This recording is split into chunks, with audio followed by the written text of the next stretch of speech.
Austin Simmons brings big playability to Missouri's passing game. Locked On presents The Portal, the daily podcast covering college football recruiting and everything NIL. Part of the Locked On Podcast Network. Your team every day.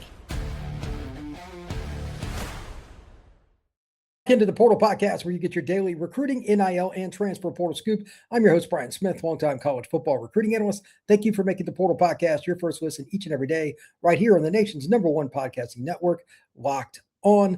Austin Simmons is my main theme today, as Missouri is going to be in a quarterback battle, and I'm going to bring you the information you need to know about the transfer from Ole Miss, a young man I knew from his high school days. This is an intriguing player.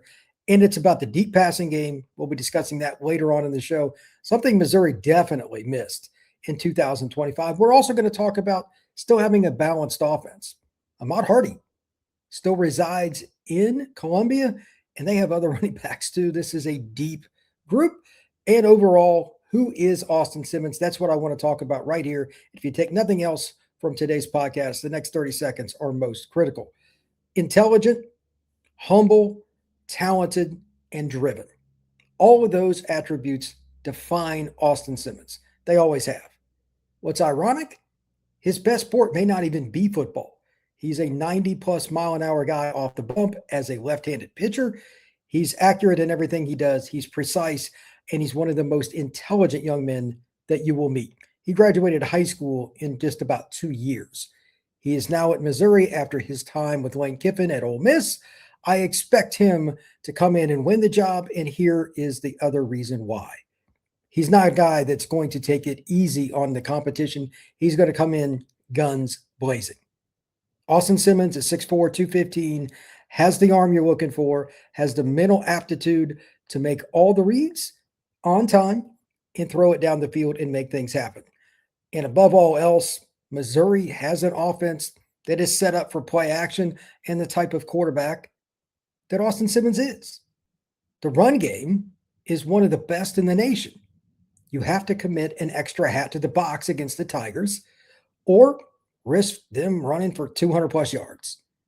Now, they don't have everybody out there that is an elite wide receiver or an elite offensive lineman like every college team. They'll have some deficiencies, but Austin Simmons is going to make up for that, and he's got his guy Cayden coming with him from Ole Miss, one of the top receivers returning to the SEC, goes from Oxford to Columbia. And they also have another talented young man. This is one that's probably gone under the radar a little bit. Goody, 29 receptions, 484 yards, 16.7 yards per catch in a couple of scores for the Cincinnati Bearcats last year. You combine those two guys with a good group overall, some young players coming up, and then you have an offense that's proven that it can run the ball. You're in a position to make plays. And finally, with Austin Simmons as his ability to make plays, he is mobile. He's not just a quarterback that's going to sit in the pocket. He will ad-lib. He can certainly run on RPO or designed runs. Again, he's 215 pounds. This is a young man that is going to be very difficult to beat out. And if he does lose the job, so be it. Matt Zollers was a freshman last year. It's possible he could be that guy. Maybe something else happens here, but I'm pretty sure that we're going to see Austin Simmons behind center for the Tigers. Prove me wrong. So I'm going to approach the rest of this podcast that way. I'm not really going to dive into the quarterback battle in general. I know there will be one. They have to do it, but Simmons is going to be the guy, barring something very unforeseen. So here are a couple of the things you need to know about him from a statistical standpoint. And remember, last year, he was the guy for Ole Miss going into the season, but then Trinidad Chambliss happened. Simmons had 45 passing completions out of 75 attempts, 60%, 744 yards, 9.9 yards per attempt. That's very good. 4 TDs, did have 5 picks. I think he tried a little too hard when he did get back into games when Trinidad had come in, and he would occasionally come into the game. But at the same time, he's a guy that is just used to always being the guy. I think pressing is natural. Now that he's going to be in a situation where he's most likely the quarterback, it's pretty hard to see where Austin Simmons wouldn't be ready. And mentally, he's just at that point in his career where there's no reason to think that he's not ready to make a big time contribution from game one. So, with that in mind, here are a couple of the questions that I have about him here on today's show. Number one, he will attack all levels of the field. Missouri did not do this last year. They just avoided the middle of the field. I don't think they trusted their quarterbacks. Simmons is smart enough. He should be able to do that and do so consistently. Number two, quick learner. Like I said, he graduated high school in 2 years. That's not going to be a problem. Challenging defenses deep. He's got the arm strength. He throws over 90 miles an hour off the bump in baseball. He has the ability to throw the deep out, the deep comeback, curls, anything that you need, he can do. Accuracy. He's always been accurate. Has a very natural and fluid throwing motion. It won't be a problem. Number five, is he a willing runner? Yes. When need be, he will beat you. He proved that at Ole Miss, and there's no reason to think that he wouldn't be that way moving forward. Coachable? Well, Austin's one of the nicest guys you're going to meet. Very down to earth. He is somebody that every coach would want to be around. Then finally, clutch. This is the one he just has to prove as the Missouri quarterback. He has to be that guy in the moment. He hasn't really had that opportunity since he got into college. He's been behind some pretty good quarterbacks and only got brief amounts of time this past season at Ole Miss, but it's expected that he will be clutch as well. Now, what does Missouri have to do to use Simmons and overall have a really, really good season? That's the key, because this could be the surprise team in the SEC if things truly do go well with Austin Simmons. So let's tackle that next right here on the Portal Podcast. Today's show is brought to you by our friends over at FanDuel. Ever wanted to jump into the experience of the NBA Finals live and in person? FanDuel is giving you the opportunity to do so and make that dream into reality with their NBA sweepstakes. Here's how the sweepstakes work. Use your profit boost on any NBA future bet, and you'll automatically be entered for a shot to win the NBA's Finals trip for two. That's right, 2 people, 2 flights, 2 tickets, the whole experience. And if you love futures this time of year, whether it's picking your favorite team, maybe it's a conference championship, maybe it's the NBA title, any of them will work for that opportunity to get those 2 tickets. Visit FanDuel.com to get started. Use your profit boost on any NBA future and get entered for your chance to go to the finals. Play your game with FanDuel, the official sports betting partner of the NBA. And we are also brought to you by TurboTax. Tax season doesn't have to take over your life. This year, TurboTax is making it easier than ever to hand things off and move on with your day.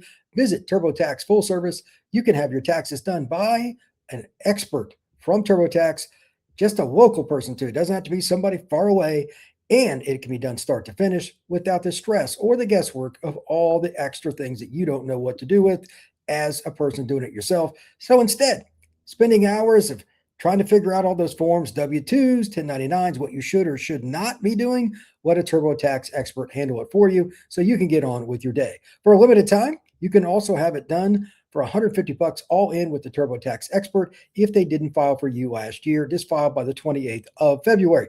Visit TurboTax.com/local to book your TurboTax appointment today.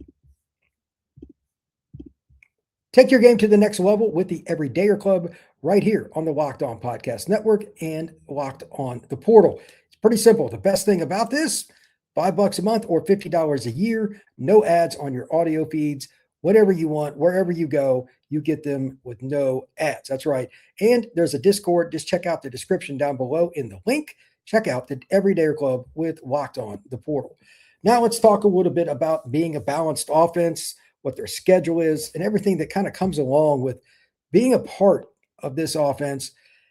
Deep balls, yeah, they'll throw it. They're definitely going to have Hardy running the football, but they've got other good players as well. And one guy in particular that I think kind of gets lost in the mix, maybe it's just me, but looking at it, Jamal Roberts, the backup running back to Hardy, and again, Hardy's a stud. He would be a 1,000-yard rusher at about any school. He's your number 2. 753 yards, 6.1 yards per tote, and 6 scores last year. So no matter who's in the game, and that's why I keep bringing up the deep passing game, you got to commit an extra hat to the box or you're at high risk. And I know the Southeastern Conference has plenty of good corners. There are a few teams that still will run a cover 2, cover 3 shell, whatever it may be. but that's not going to be as easy as it used to be because Simmons, I'm telling you, he will throw the ball in the middle of the field. That intermediate game that the Tigers didn't have, that's going to be a problem. And Cayden, he's a guy that's going to come in and make some plays too.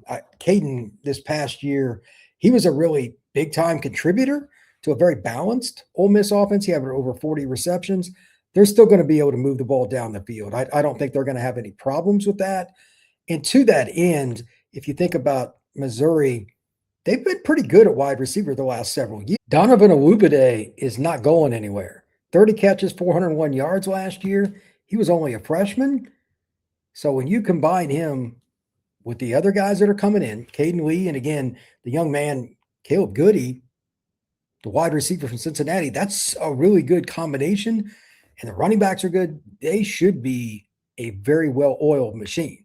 So here is the one question that I have. It is the Southeastern Conference. How well do you adjust to that schedule? Because it's not going to be easy just to go out there and make it happen. Here is the schedule for the Mizzou Tigers. Arkansas Pine Bluff, that shouldn't be a big deal. The second game of the year, though, is the big rivalry game. It's at Kansas. Is that going to be one that they can really handle right out the gate? I really don't know. It's not something that I would take very serious if it was a situation of normal Kansas, but the last several years they've been competitive. I know they do lose their quarterback. They got to win that game. If they do, they get Troy the next week. You should be 3-0. And then the tricky game. Mississippi State missed several opportunities last year to win big games, Texas game in particular. If they can get a W there, they get Florida and Texas A&M at home. Anything's possible. Then ironically, Missouri goes to Ole Miss. That means Austin Simmons is going back to the school that he was just at. That'll be a big game. The 24th of October is an open date, so that'll be very important. Kind of heal up, get prepared for the back part of the schedule. We play at Arkansas, another rivalry game. They got Texas, then at Georgia, Kentucky, and Oklahoma. So it is very difficult down the stretch that last month. Again, Texas, at Georgia, Kentucky, Oklahoma. 3 games are at home, but Oklahoma, Texas, and Georgia are all possible playoff teams. That is a grinder. If nothing else, I don't know if Missouri is going to be a team that makes it to the playoff, but at the same time, they're going to have a big say in who does. And if Simmons, again, throwing the deep ball and just being smart with his decision-making, if he is able to just be consistent with that, not turn the ball over, get the ball to the playmakers, why couldn't they be a team that's in the thick of the race going into November? They could be 7-2 going into the final 3 games, something like that. It would not shock me. But that transition is a part of college football. There are several teams like that that have a transfer quarterback like Austin, so we'll see how it goes. But Austin is just like everybody else in one other regard. He's got to earn it, and I expect him to do so. Thank you very much for making the Portal Podcast a part of your day each and every day right here on the nation's #1 podcasting network, Locked On. We will see you again soon.